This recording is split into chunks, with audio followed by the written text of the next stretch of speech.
Awesome. So I saw Triple Threat last night. I thought it was fantastic. I'm a big fan of musicals, so seeing this was a nice break from the films I've been watching lately. For you guys, what was so intriguing about this project that you guys want to be a part of it? I'm gonna let Well, Stacey take it. well, I guess I don't know. I had this idea about a guy who wants to have a kid, and I thought that it would be really awesome to make a movie about three best friends with my two best friends. And so I started writing the script, and then I asked Jay to co-write it with me, and he came on board to co-write it. And obviously, Mars and Jay were already starring in it.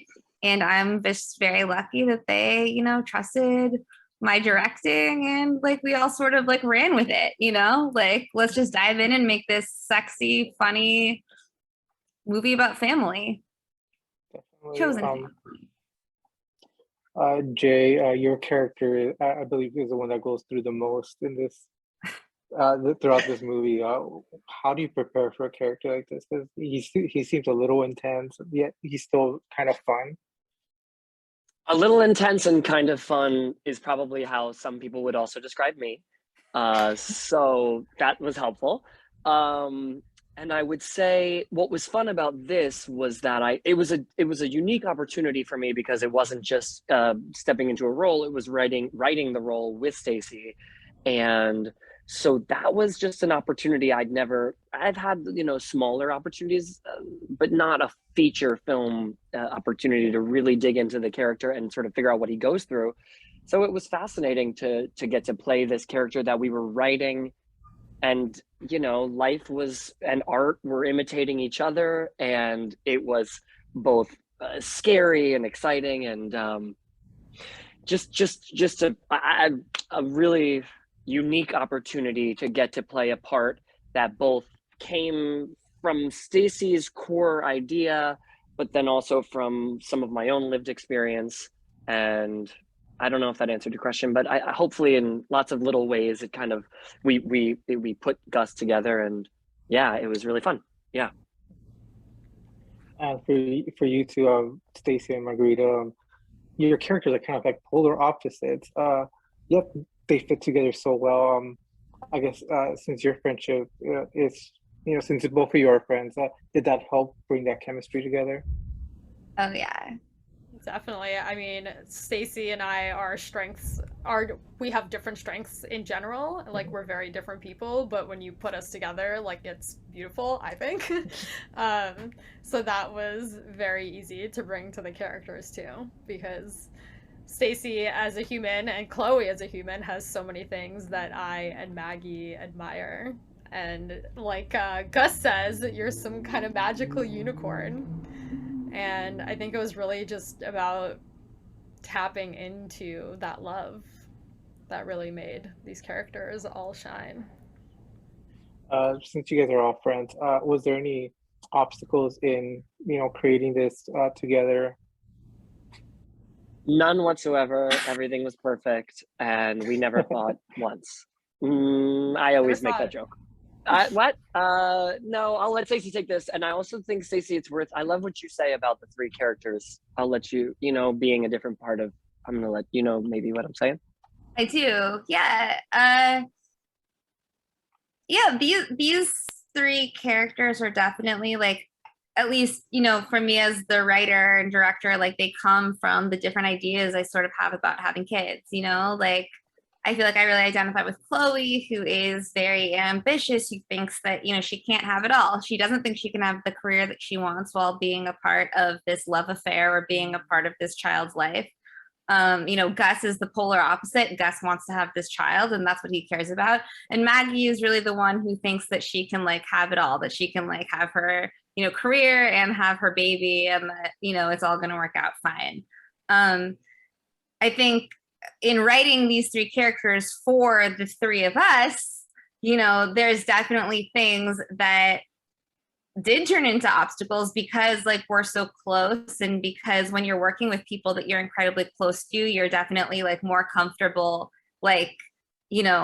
having opinions or like letting yourself, you know, be in a certain way. And, you know, definitely like Jay and I had this like intense love affair as part of the story. You know, Maggie and Chloe, like Mars and my characters, definitely like get into it, you know, butting heads about how they're going forward with this show. So while there is a lot of love, these characters are also like going through these like deep emotional things. And and we, having filmed this over such a long period of time, like we filmed it over like an entire summer. So, you know, you're holding on to all of that. Like every few weeks you're coming back and you're playing these characters again and you're reliving and you're living in these emotions. So, you know, at the end of the filming, there was a lot for us to unpack in our like personal relationships. But I do hope that ultimately going through all this made it our, you know, I think because we're so close, it made the art stronger.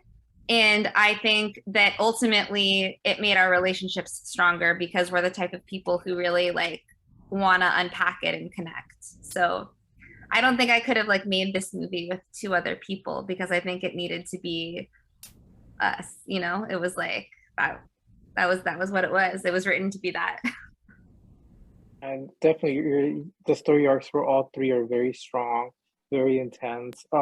Other than that, you have choreography and singing to go along with that. How do you do that? How do you prepare? How did you manage to do all that? I'm gonna just jump in and I'm just gonna jump in and say it. I believe Mars and I were both sold on one song was the initial plan. One song, maybe even kind of like maybe there'll be one, and that it's and we agreed with Stace that, you know, we ultimately realized if we're gonna tell this story, we need to use the musical, the art within the art, to be a part of the story that really moves the plot along.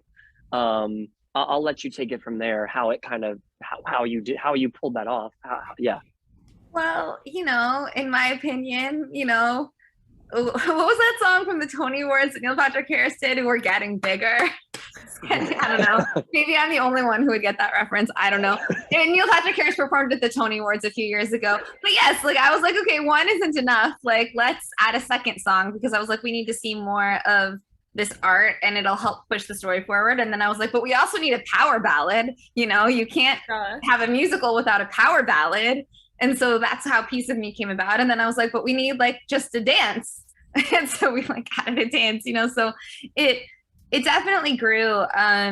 We had a choreographer for like the numbers where there's a big ensemble. We worked with a choreographer, and then Jay and I choreographed the pole dance together that we danced. Jay and I have been like dancing together, and Jay's been like lifting me and throwing me around, and we've been doing that kind of stuff since we were like teenagers. So, you know, it came very naturally, like that it was along those lines. And I was like, let's just get ourselves in a rehearsal studio and like sort of start to play around with this choreography and it'll come about. But it was hard. I mean, it was definitely like a whole different challenge to have the dancing and the singing, and, you know, the singing, especially because we so everybody who you see singing is actually singing. But it was like pre-recorded and like professionally recorded. So while people were singing, they did have to remember to do it in exactly the same way that they do it on the track that we recorded. So like everything would match up and the tracks were playing. But, you know, when we were filming Closing the Gap, I remember it being the lip syncing being very hard with the choreography, and it was like close-ups on us. And like, you know, you're forgetting, you like to do all the things at the same time. It was definitely challenging. I don't know if you remember that. Like Closing the Gap, I remember being like the hardest one to do all of that with. I had forgotten that, but the edit looks good. So you know, we made it work. We made it look good. Yeah.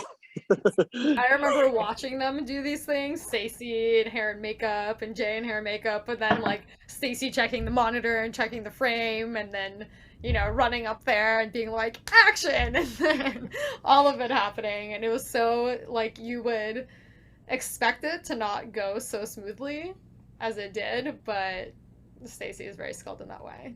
And there should like literally be a super cut of me. It's like we're dancing and we're singing, and then like I turn around to the camera and I'm like, did we get it?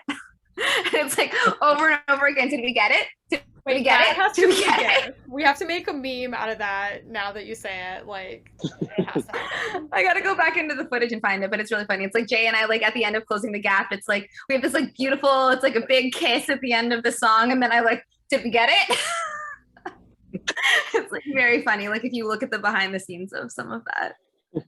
Which That we is will someday fantastic. release, so you know, Awesome. just wait for that. Congratulations. It is an incredible project, and I'm so happy I got to talk to you guys. Thank you Thank so much. It you. was Thank really nice to you. meet you. And- Thanks for having us. Yes, and Yeah. also last thing, our soundtrack just came out for the film. It's available on Spotify, it's available on Tidal, on Apple Music, everywhere that you music, you can soundtrack there too. Check it out. Well said. Right. Awesome. Thank you very much for your time, and have a great rest of your day, guys. Thank you so much. Thank you.